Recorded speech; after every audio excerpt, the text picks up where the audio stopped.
Olá, meus amigos, Ed Albuquerque trazendo mais um vídeo para o canal. Hoje um vídeo assim mais de reflexão. Vamos investigar um texto da Bíblia e vamos colocar esse texto em prática. Vamos botar a Bíblia em prática, porque nada mais importante do que a gente botar a Bíblia em prática, né? Testar a Bíblia para ver se ela tem um cumprimento, para ver se tem sentido os textos dela, se as suas palavras têm coerência. E eu quero desde já convidar você, meu amigo, para assistir o vídeo inteiro comigo. Vamos pensar, vamos refletir no vídeo de hoje. O tema está bem interessante e eu quero saber como você reage às questões da vida, às problemáticas da vida, os problemas da vida, como você reage. É exatamente o tema de hoje vai tratar sobre isso, sobre como nós reagimos aos problemas da vida, às catástrofes, às tragédias, às fatalidades, os problemas em geral. E nesse vídeo de hoje, vamos usar um texto da Bíblia. Então, se você é um crente, se você é evangélico, se você é um religioso, seja bem-vindo, fique comigo nesse vídeo até o fim e vamos ver como a Bíblia, como é que a gente pode praticar a Bíblia, como o crente pratica a Bíblia. Nós vamos ver se realmente tem sentido, tem como você praticar a Bíblia, principalmente nesse texto que vamos ler. Tá certo? Vamos falar aqui sobre a vontade de Deus. Sabemos que a vontade de Deus, segundo a fé, ela é, né, a régua. Ela é a régua que nivela por baixo a vida de todos os crentes. Todos os crentes têm suas vidas niveladas pela vontade de Deus. Não é mesmo? Você já parou para você pensar sobre isso? O texto da palavra de Deus, da Bíblia, o texto da Bíblia diz o seguinte: a vontade de Deus é boa, perfeita e agradável. A vontade de Deus é boa, perfeita e agradável. Esse é o texto que nós encontramos em Romanos, capítulo 12 e verso 2. Mas será mesmo que a vontade do Deus da Bíblia é boa, é perfeita e agradável para todos os seres humanos? É isso que vamos ver neste vídeo. Vamos mexer nesse ponto, vamos ver, vamos destrinchar, vamos abrir essa caixa preta para sabermos se realmente a vontade de Deus ela é boa para o ser humano. Para você, meu irmão crente, meu irmão católico, você que tem uma fé nesse Deus, no Deus da Bíblia. Eu sou um ateu, eu não creio no Deus da Bíblia e nem em divindade nenhuma. Exatamente. Eu não creio em divindade nenhuma. Não tem para mim, para um ateu, claro, como já sabemos, o ateu ele não acredita em divindades. Ele não acredita em milagres, em coisas sobrenaturais, em poderes do mundo vindouro. Um ateu não acredita. Hoje eu sou um ateu, mas eu já fui crente, eu já fui pastor, eu já preguei, inclusive, esse texto que nós vamos ver na Bíblia hoje.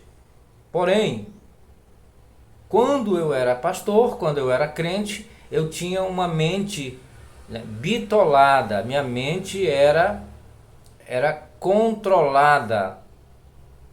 Mesmo que eu não conseguisse explicar coisas dentro da Bíblia, eu levava para o campo da fé. Eu dizia, não, a gente tem que aceitar porque é Deus, porque com Deus ninguém discute, Com Deus não dá para argumentar. Claro, não dá mesmo, porque ele não existe, não é? Deus não existe mesmo, né? Então não dá para você argumentar com ele, não dá para você conversar. Quem é que conversa com Deus? Quem? O crente pensa que conversa com Deus através das suas orações. Então o crente pensa que conversa com Deus, mas na verdade ele está conversando com nada, com ninguém. Ele está falando simplesmente de si para si. É isso. Isso é a verdade. Essa que é a verdade. Então vamos lá, vamos direto para o tema de hoje, para não ficar muito extenso o vídeo. Eu espero que você venha refletir comigo, venha pensar, vamos queimar alguns neurônios, vamos investigar esse texto, vamos ver se isso faz sentido. Então desde já vai abrindo a sua Bíblia. O ateu ele abre a Bíblia sim, não pense que ateu não abre Bíblia. Ateu ele trabalha dentro da Bíblia, porque é realmente o maior manual do ateu. Tá certo? Então vamos lá, a primeira carta aos Tessalonicenses, capítulo 5 e verso 18, somente esse verso, para iniciarmos. 1 Tessalonicenses 5,18 diz o seguinte: em tudo, olha, presta bem atenção, tá bom, meu amigo? Presta atenção, em tudo, tudo é tudo, não sobra nada, tá bom? Tudo é tudo já, né? Englobou. Em tudo dai graças, porque esta é a vontade de Deus em Cristo Jesus, para convosco. Então esse texto é um texto para os evangélicos, é um texto para os cristãos, para os servos de Deus. Esse é um mandamento, é uma ordenança apostólica para os servos de Deus. Em tudo, de novo, em tudo dai graças. Em tudo dai graças, porque esta é a vontade de Deus para convosco. Tá certo? Você concorda? Então é isso. Em tudo dai graças. Aí eu venho te perguntar, meu amigo, como você reage às questões que acontecem? Você sabe o que é dar graças a Deus? Você sabe? Você entende isso? Como é dar graças a Deus? Não é simplesmente abrir a boca e dizer graças a Deus. Não, não é simplesmente isso. Vamos ver exatamente o que é dar graças a Deus. Vamos lá? Meu amigo, dar graças a Deus, segundo o texto da Bíblia, nada mais é do que você aceitar o acontecimento na sua vida como sendo a vontade de Deus. Deu para entender? Dar graças em tudo é aceitar tudo como se fosse vinda de Deus, como se fosse um acontecimento vindo de Deus, porque é a vontade de Deus. O texto é bem claro, é a vontade de Deus. Então eu pergunto a você, como você reage a uma tragédia? Você aceita essa tragédia? Você que é um cristão, você que é um evangélico, um homem, uma mulher de Deus, temente a Deus, homem e mulher de oração, você que lê a Bíblia constantemente, você aceita as tragédias como vindas de Deus? Por exemplo, a morte de uma pessoa, de um ente querido, um acidente, um assalto, uma fatalidade que pode levar à perda de um parente, você tomar um prejuízo na sua empresa. Você aceita isso como uma coisa boa? Você agradece a Deus por isso está acontecendo agora na sua vida? Porque a Bíblia está dizendo para você agradecer em tudo é para você agradecer. Ou seja, você tem que aceitar tudo o que acontece na sua vida como sendo a vontade do seu Deus. Deu para entender isso? Tá bem claro. Aceite tudo, meu amigo. Tanto as coisas boas quanto as coisas ruins que acontecem na sua vida, você deve aceitar como sendo a vontade de Deus.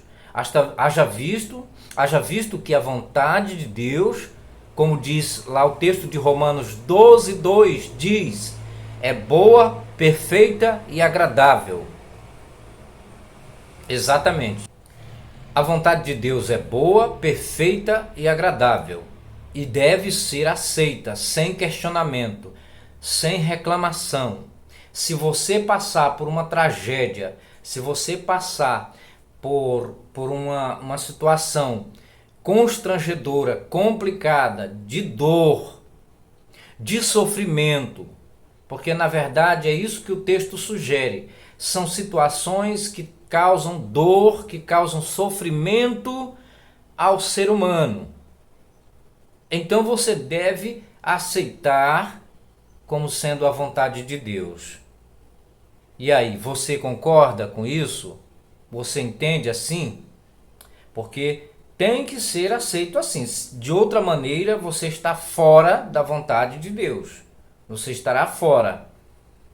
Então, nós vemos as pessoas depois de uma tragédia, depois da morte de uma pessoa, da família, depois de um acidente, talvez só salvou ela, só livrou ela, aí ela diz, graças a Deus que eu estou livre, graças a Deus, ela diz, graças a Deus que eu não morri, graças a Deus que eu não morri, eu estou aqui. Então ela agradece a Deus, ela dá graças a Deus. Só que não é só isso, não é só isso. Quando você estiver doente, quando você estiver enfermo, você tem que aceitar a doença. Você não tem que ir para o médico, porque essa é a vontade de Deus. Se você for ao médico, você vai estar indo contra a vontade do seu Deus, entende? Essa é a vontade de Deus, o texto da Bíblia é claro. Em tudo dai graças. Se a pessoa descobriu que está com câncer, deve aceitar como a vontade de Deus. A pessoa deve aceitar como a vontade de Deus. Ah, eu descobri que eu estou com diabetes e eu vou precisar passar por uma cirurgia para amputar um membro do meu corpo. Essa é a vontade de Deus. Roubaram o meu carro, roubaram o meu carro na porta de casa. Esta é a vontade de Deus, aceite. Qualquer tragédia que acontecer na sua vida, qualquer coisa ruim que lhe cause dor ou sofrimento, é a vontade de Deus, meu amigo. É isso que o texto está dizendo. E você deve ser uma pessoa tranquila e consciente para aceitar. Aí entra a diferença entre o ateu e o crente. O ateu não tem essa ideia, porque o ateu ele encara tudo com a maior naturalidade. Mesmo que seja uma tragédia, um sofrimento, uma doença, qualquer coisa que venha lhe causar sofrimento ou dor, um ateu, ele encara isso com a maior naturalidade. Ele não imagina, ele não pensa, o ateu não pensa, o ateu não atribui isso a uma divindade. Ele não pensa que venha de uma divindade, porque ele não crê em divindades. O ateu não acredita em deuses, em divindades.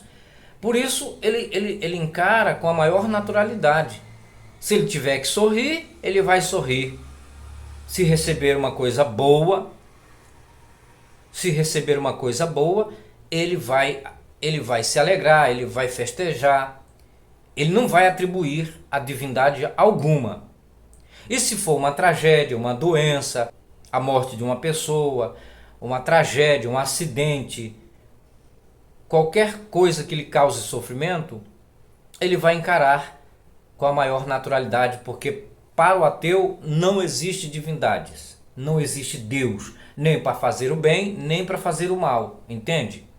É exatamente assim que eu encaro os problemas, e a gente sofre menos.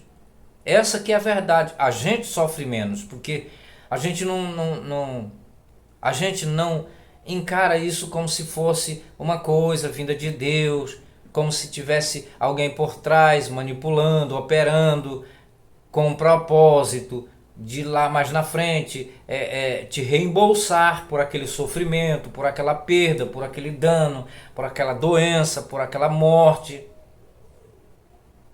O ateu não pensa assim. E essa é uma forma madura, é uma forma racional de se pensar. E é isso que eu quero fazer você. Eu quero fazer você pensar de forma racional. É isso que eu quero. É levar você a pensar de forma racional. Você aceita quando quando você descobre que um filho seu está no mundo das drogas, está envolvido com tráfico, com assaltos, com pessoas ruins, de má índole, está fazendo coisas que possam trazer problemas sérios para você, pai, para você, mãe, você que é um crente? Você aceita isso como a vontade de Deus? O que você tem para me dizer? Como é que você reage aos acontecimentos na vida da gente, na sua vida? Então, meu amigo, veja bem, esse é um pensamento masoquista. Esse pensamento, essa ideia de você dar graças, de você aceitar todos os acontecimentos na sua vida, é um pensamento masoquista. O autor desse texto não respeita as emoções de ninguém, as suas emoções. Ele não respeita a sua dor, o seu sofrimento. É como se ele estivesse dizendo: não chore, você perdeu um parente, está velando um parente, não chore não, não é para chorar. Porque dar graças, em outras palavras, é celebrar com alegria. É celebrar com alegria o acontecimento. É festejar. Vê se tem sentido isso. Vê se tem sentido você festejar a morte de uma pessoa que acabou de sofrer um acidente gravíssimo e ela está entre a vida e a morte numa UTI de um hospital. Você aceita isso? Como a vontade de Deus? Que Deus malvado, que Deus perverso, medíocre seria este, hein? Se caso existisse, porque não existe Deus nenhum, meu amigo. Já vai logo tirando essa ideia da cabeça. Não existe Deus nenhum, porque se existir, ele é um Deus malvado, um Deus perverso, um Deus que não respeita a sua dor, o seu sofrimento, um Deus que só causa desgraças na vida da pessoa e ainda quer que você aceite como coisa boa. Como coisa boa. É como Jó. A história de Jó diz que Jó tinha seus filhos, 10 filhos, e ele era um homem de muitas posses, mas Deus, o Deus da Bíblia, o Deus dos crentes, o Deus de Jó, numa treta com o diabo, mandou que desencadeasse na vida de Jó, autorizou um desencadeamento na vida de Jó de tragédias, uma série de tragédias na vida de Jó. Começando logo pelos seus filhos. Tá? Os seus filhos morreram, 10 filhos. A casa caiu, vento aconteceu ali, uma tragédia, uma catástrofe natural. E caiu ali o telhado sobre os 10 filhos de Jó. E todos 10 morreram. Aí eu pergunto para você, qual era o valor da família de Jó para Deus? Que valor tinha a família de Jó para Deus? É a mesma pergunta que eu faço para você. Que valor tem a sua família para esse Deus? Se ele matou 10 filhos de Jó de uma vez só, imagina um filho seu. Ele está cagando e andando para o seu filho, se seu filho está nas drogas, se seu filho está no crime, em que bronca seu filho tá se metendo, tá?